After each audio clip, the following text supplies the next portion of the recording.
একটু মোশাররফ আহমেদ ঠাকুর আপনার কাছে আরেকবার আসতে চাই। সেনাবাহিনীর স্বরূপে ফেরার কথা আপনি এর আগে বলছিলেন আলোচনায়। সেনাবাহিনীকে গত ১.৫ বছর যাবৎ আসলে যেভাবে রাখা হয়েছে, কিংবা আমরা দেখেছি কথায় কথায় মানুষ যায় ঘেরাও করতে, কথায় কথায় এমনকি রাস্তায় আমরা চলতে পারবো কিনা ঠিক মতো সেটা বলার জন্য আমাদের রাস্তায় দাবি দেওয়া নিয়ে দাঁড়িয়ে থাকতে হয়েছে, অবরোধ করতে হয়েছে।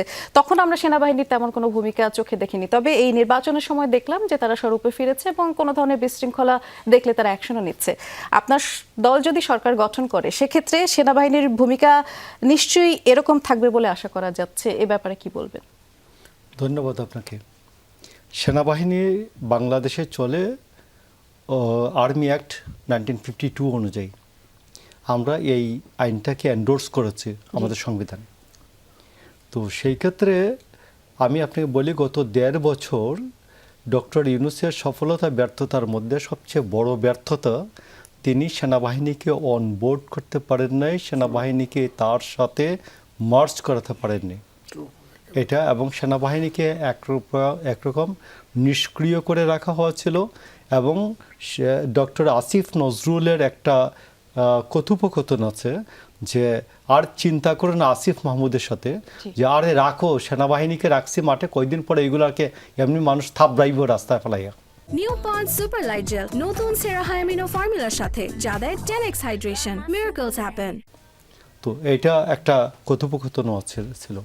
তো আমি আপনাকে বলি যে সেনাবাহিনী গতকালকে রাত্রে থেকে গতকাল থেকে যে কাজটি করেছেন, আমি মনে করি এটা যে aid two civil government, civil administration, এইটার মুডে তারা ছিলেন না। তারা রিয়েলি একটা জাতীয় স্বার্থের দিকে তারা মনোযোগ দিয়েছেন।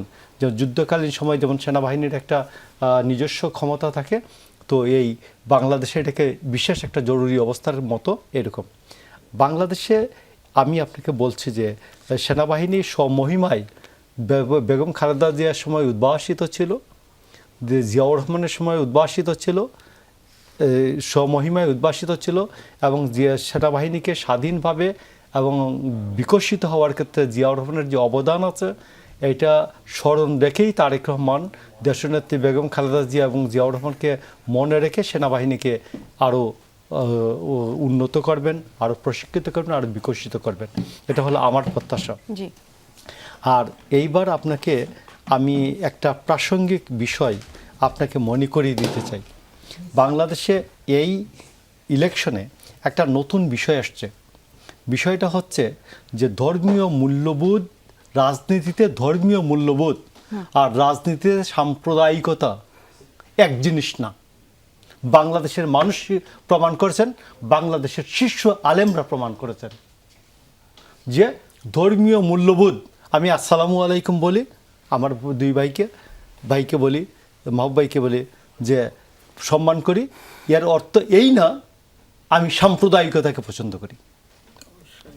তো এই যে বাংলাদেশের শীর্ষ 4 জন আলেমকে আমি আজকে অবশ্যই মনে করি, যে যেমন একজন বায়তুল মোকাররমের খতিব আল্লামা আব্দুল মালেক, তারপরে হেফাজতের আমির মহিবুল্লাহ বাবুনগরী, তারপর আমাদের এই আল্লামা নুরুল ইসলাম অলিপুরি, ডক্টর এনায়েতুল্লাহ আব্বাসী, এই 4 জন যে সংকটকালীন সময়ে যে সাম্প্রদায়িকতার বিরুদ্ধে যে ধর্মীয় মূল্যবোধ এবং ধর্মীয় সম্প্রীতির নেতৃত্ব যে হতে পারে, তারা এই সংকটকালীন সময়ে প্রমাণ করেছেন।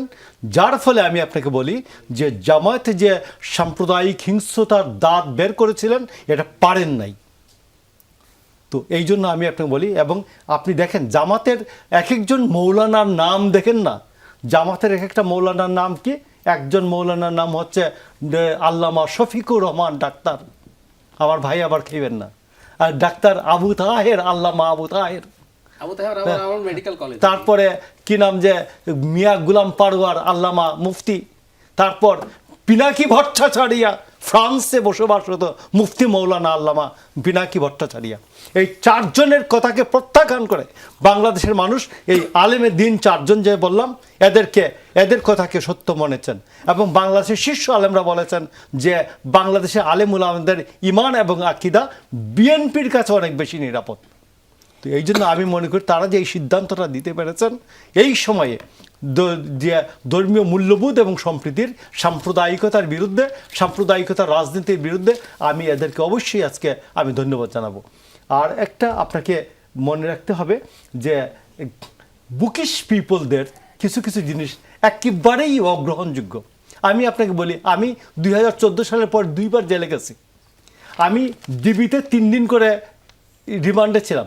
প্রতি রাতে 25,000 টাকা আমার স্ত্রী 25,000 টাকা যে দিয়েছে। আর 1 লাখ টাকা করে দিতে হতো যদি এসি সাহেবের রুমে, মানে অ্যাসিস্ট্যান্ট কমিশনারের রুমে আমি রাত্রে ঘুমাইতাম, তাইলে 1 লাখ টাকা করে দিতে হতো। তো এক রাতের জন্য 1 লাখ টাকা। আর গড়াদে যে ঘুমাইছে ওই 33 জন, 34 জন, 35 জন এক এক রাতে একসাথে 12 ফিট বাই 12 ফিট রুমে, তাও 25,000 টাকা। পিটাবে না, রাত্রে মারবে না, পিটাবে না। এই জন্য তো ওই যে মজুমদার সাহেব যে জীবনে তো পুলিশের পেদানি খান নাই, তো এক রাতে 25,000 টাকা লাগে। আমরা একবার জেলখানায় গেলে 10,000 টাকা গেইটে লাগে। আচ্ছা, আমরা আমার একবার জেলখানায় 3 মাস থেকে আসলে 10 লাখ টাকা লস হয় একজন রাজনৈতিক কর্মীর। তো ওইখানে বলে যে আমার যে রাজনৈতিক কর্মী 10 বছর ধরে পলাতক ছিল, তার ব্যবসা ধ্বংস হয়েছে, বাড়িঘর ধ্বংস হয়েছে, বিটা বাড়ি ছাড়া বাপ দাদার সম্পত্তি বিক্রি করছে। এখন অর্থ গ্রোথ ছিল 0 -0 এখন আপনি ও যে আজকে যে আয় ইনকাম করবে, ও যে ব্যবসা বাণিজ্য করবে, ওর যে গ্রোথ হবে, এটা দুর্নীতির টাকা। হিসাব বুঝান। আর একটা কথা শুনেন, যে কি নাম, বাংলাদেশে ফেরিওয়ালাদের নাম শুনেন। ডক্টর ইউনুস 3টা বিশ্ব বাটপারকে এনেছিল। একটার নাম হলো আশিক চৌধুরী, একটার নাম হলো লুৎফা সিদ্দিকী। এই 2টারে পাঠিয়েছে সারা পৃথিবী জুড়ে যে আয় বাংলাদেশ এই বিক্রি করব। আয় কি বিক্রি করবি? বন্ধন নিবি? আয় সোনা দিয়ে নিবি? জনাব মোশাররফ আহমেদ ঠাকুর খলিলে পাঠিয়েছেন সিকিউরিটি বেচবো। আয় আচ্ছা, আমরা শেষ করি আমি, একটু দেখেন থামাই, 1 মিনিট, একটু 30 থামাই। সেকেন্ড। সারা বাংলাদেশকে ফেরি করে বেড়েছে, সারা পৃথিবীতে বিক্রি করবো, আয় বাংলাদেশ কিনবি নি। তো এরপরে মাত্র 25 দিনে 64টা প্রকল্প অনুমোদন দিয়েছে, 1,06,000 কোটি টাকা। এই যে মাত্র 37,000 কোটি টাকার অনুমোদন দিয়েছে বোয়িং থেকে 14টা বিমান কিনবে। তো সেই লোক আমাদেরকে শিখাবে নৈতিকতা।